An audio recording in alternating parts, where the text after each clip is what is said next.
जब मैं दिल्ली आया था 1990 में, मैं हरियाणा के एक शहर से, भिवानी से दिल्ली आया था पढ़ने के लिए। मेरे ड्रीम कॉलेज में हंसराज भी एक था, पर मेरा संयुक्त से मेरा एडमिशन जाकिर हुसैन में हुआ। मेरे अंक ठीक थे, यहाँ हो सकता था, पर मैं तो नई दिल्ली स्टेशन पे उतरा, बाहर निकला, पता लगा वहीं एक कॉलेज है, वहीं एडमिशन ले लिया मैंने।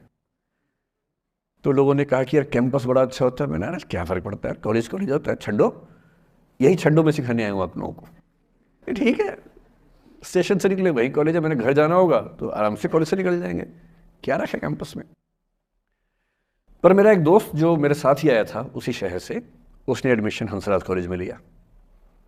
मैं और वो स्कूल के डिबेटर्स थे, डिबेटिंग में हम लोग स्कूल टाइम से काफ़ी एक्टिव थे। डीयू में आए तो यहाँ भी एक्टिव रहे।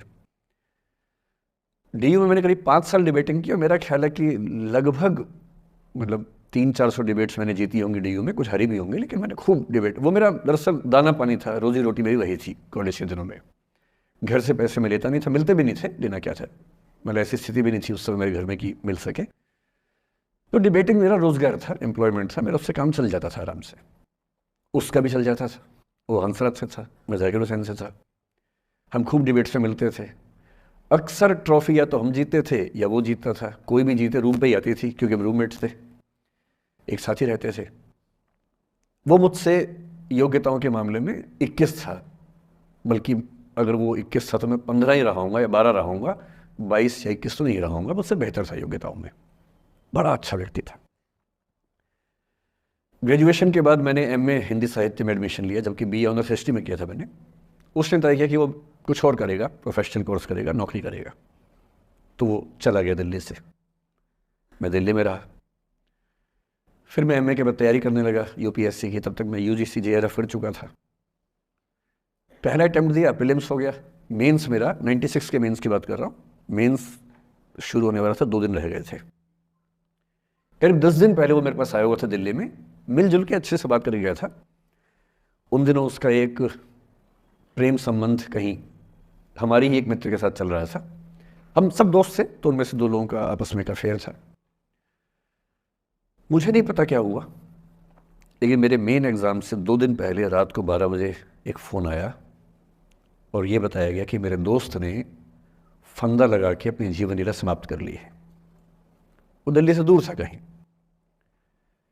और जिस व्यक्ति के बारे में मेरी राय ये थी कि उतना जीवट वाला व्यक्ति कोई हो नहीं सकता, जो ज़िंदगी से हार सकता ही नहीं, जिसके होने से कई लोग हमेशा जीता हुआ महसूस करते हैं, वो चुपचाप एक बंद कमरे में ज़िंदगी से हार गया। मैं आज तक नहीं समझ पाया कि ऐसा कैसे हुआ। बाद में टटोला, उसके पेरेंट्स से बात हुई, भाई से बात हुई, उन्होंने उसकी याद में एक सोशल वर्क शुरू किया ताकि किसी और बच्चे को ऐसा ना करना पड़े। तो जो हल्का हल्का अनुमान हुआ वो ये कि शायद कुछ ऐसा था रिलेशनशिप में जो नहीं संभल पाया था, और रिश्ता टूट ना जाए इसका दबाव बहुत ज़्यादा था, और वो दबाव झेल नहीं पाया। इस उम्र में ऐसा फेज आता है, कई बार आता है।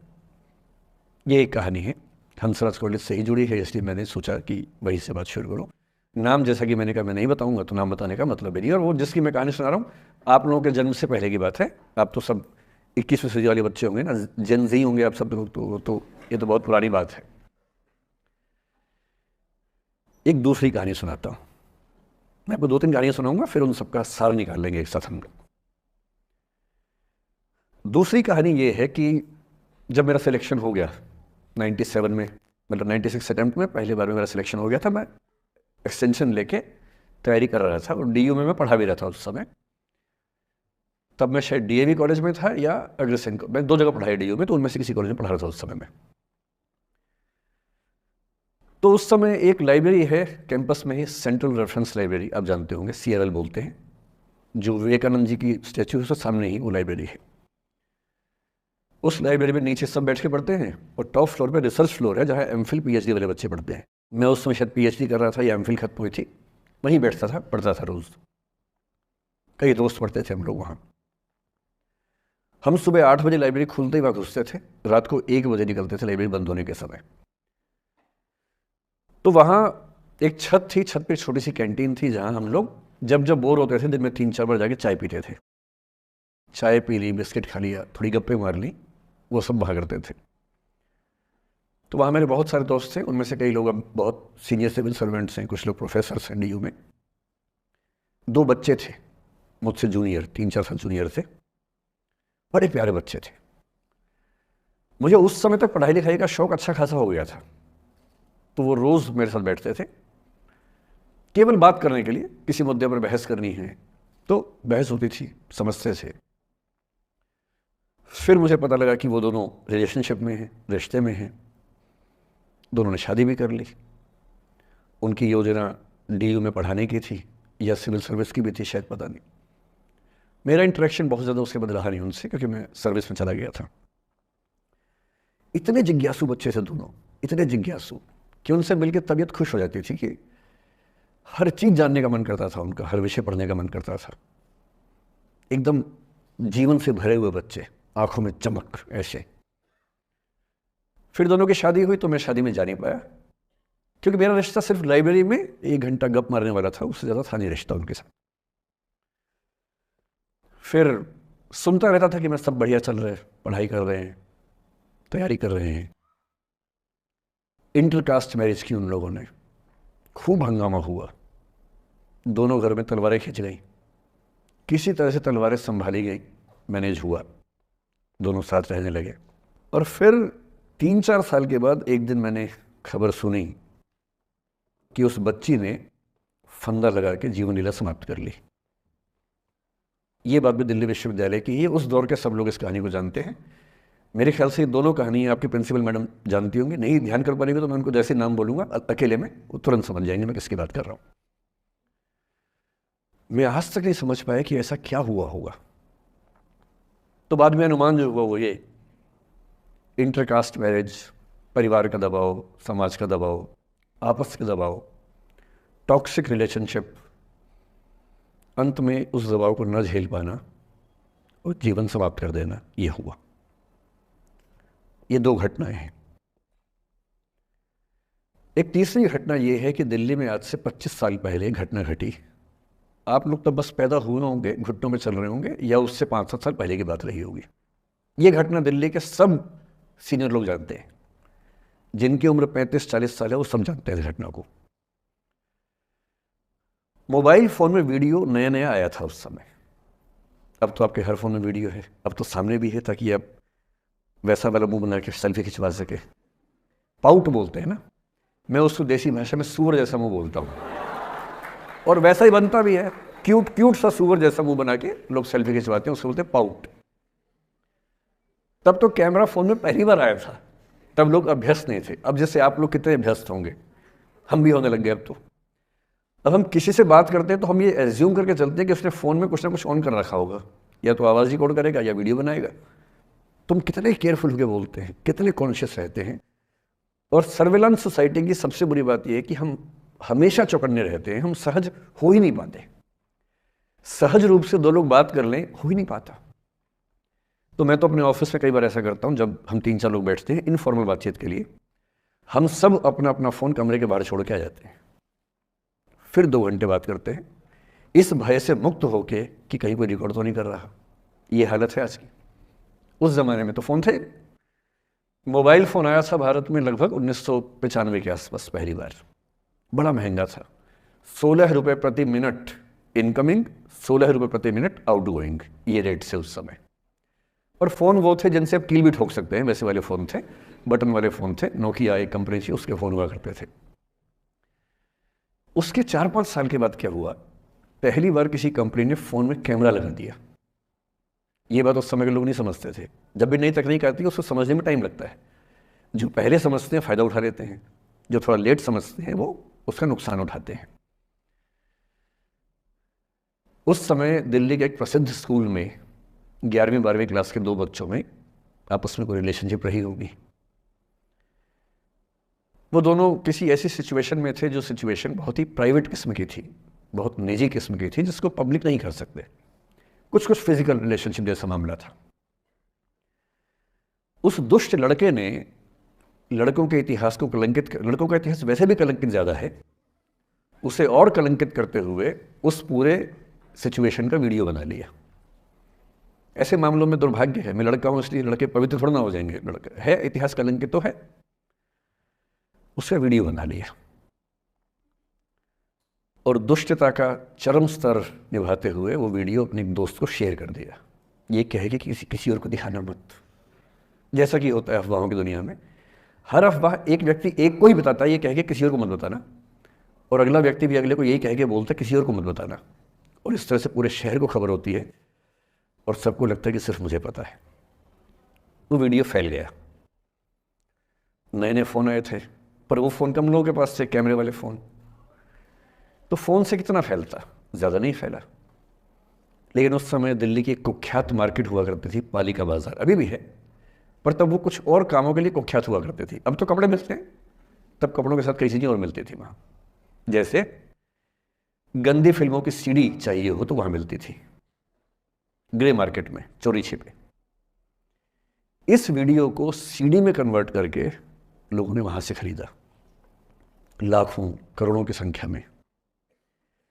नए नए टेलीविज़न चैनल प्राइवेट आए थे, और प्राइवेट टीवी चैनल को खबरों की भूख इतनी होती है कि वो खबर के लिए जान दे सकता है और जान ले भी सकता है किसी की।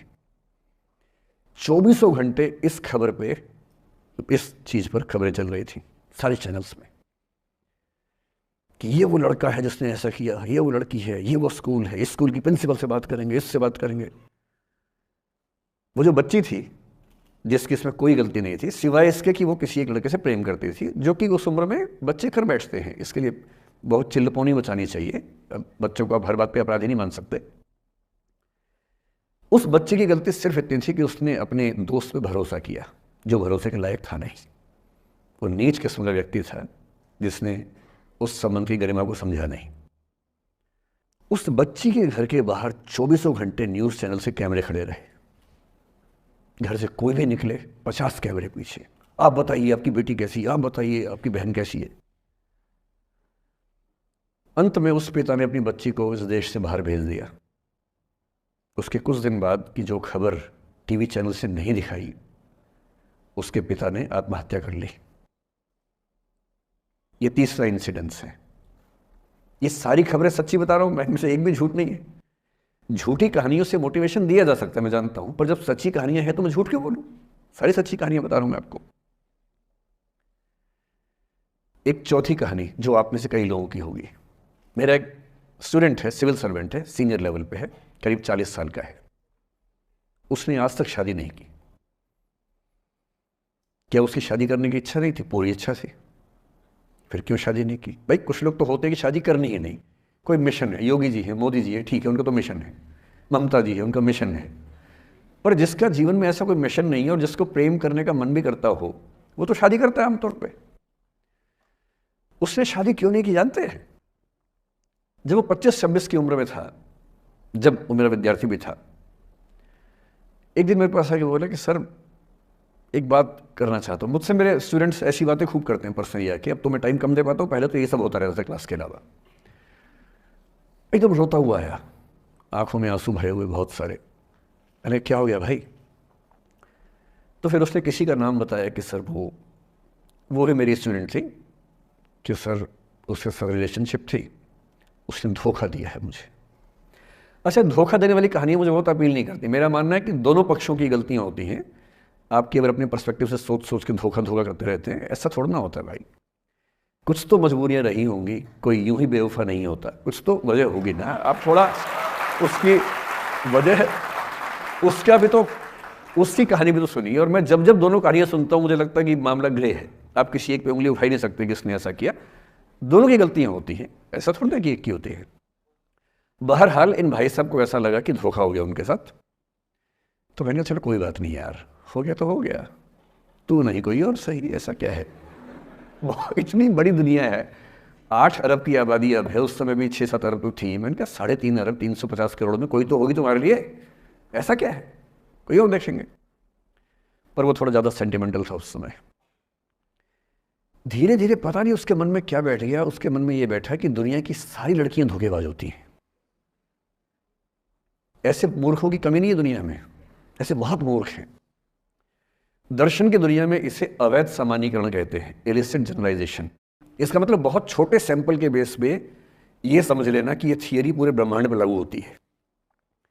एक लड़की ने धोखा दिया, मान लीजिए धोखा दिया, धोखा इसने दिया कि उसने दिया कि किसी ने दिया, जो भी कहानी हो, एक सैंपल से ये मान लेना कि सब ऐसे होते हैं, और उसके बाद से उसने कम से कम 10 बार कोशिश की, 10 लोगों से मिला, बातचीत की शादी के लिए। डेटिंग तो क्या करेगा 40 की उम्र में, लेकिन हाँ बातचीत करके देखा कि शायद रुचियाँ मिल जाएं, स्वभाव मिल जाए तो शादी के बारे में सोचें। हर बार 3 4 5 मीटिंग के बाद वापस हट जाता है। अब तो मैंने पूछना बंद कर दिया है। जब तक मैं पूछता था, बोलता था कि सर 3 4 मीटिंग के बाद लगता है कि ये भी वैसी ही है। मैंने कहा भूल जाओ भाई, उससे भूल जाओ, बात खत्म हो गई। उसके बच्चे घूम रहे हैं आजकल स्कूल में, अब तुम कम से कम शादी तो कर लो। वो भाई साहब आज तक अकेले हैं, और अब तो बाज़ार में मूल्य भी कम हो गया उनका, अब विकल्प भी ज़्यादा नहीं मिलते हैं। अब जो विकल्प मिल रहे हैं वहाँ उसकी रुचि और कम हो गई है, तो पूरी संभावना है कि वो जीवन अकेले ही गुजरेगा अब उसका। एक अंतिम एग्जाम्पल देके फिर मैं निष्कर्ष की तरफ बढ़ूँगा। मैं एक IAS ऑफिसर को जानता हूँ, 2 IPS को जानता हूँ, बहुत योग्य लोग, देश के सबसे अच्छे संस्थाओं से पढ़े हुए लोग, प्रॉपर IAS प्रॉपर IPS में नौकरी करने वाले लोग, और इन तीनों ने अपना जीवन समाप्त कर लिया नौकरी में रहते हुए। क्यों?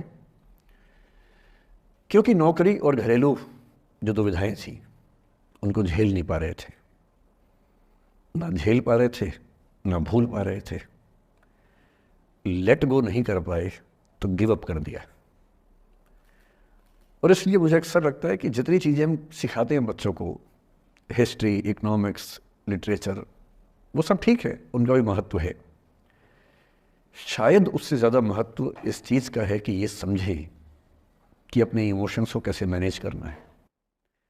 जब जीवन में ऐसा लगे कि सब खत्म हो गया है, जब जीवन में लगे कि बहुत टॉक्सिक किस्म की लाइफ हो गई है, उससे बाहर कैसे निकलें, शायद ये सबसे महत्वपूर्ण लेसन होता है जो हम सबको सीखना चाहिए। मैंने कहीं से सीखा नहीं है, ना मैंने ऐसी किताबें पढ़ी हैं, हालांकि मैंने 2 किताबें मंगवाई हैं पिछले हफ्ते, पढ़ी नहीं है अभी तक, तो मैं किताबों के बेस पे नहीं जानता कैसे सीखते हैं, लेकिन ज़िंदगी से तुम सीख सकते हैं। इन कहानियों का सबका एक ही सार है, वजह अलग अलग है। एक व्यक्ति ने इसलिए अपना जीवन समाप्त किया कि वो रिश्ता उसके हाथ से छूट रहा था, एक ने इसलिए जीवन समाप्त किया कि रिश्ता बन गया था पर समाज के दबाव, घर के दबाव मैनेज नहीं कर पाए। एक ने ज़िंदगी भर शादी नहीं की सिर्फ इसलिए कि वो पुरानी यादों को भूल नहीं पाया। अरे एक बार गलती हो गई तो हो गई, आगे तो संभावना जीवन में है भाई, क्यों इतना हावी रखना उसी दिमाग के ऊपर।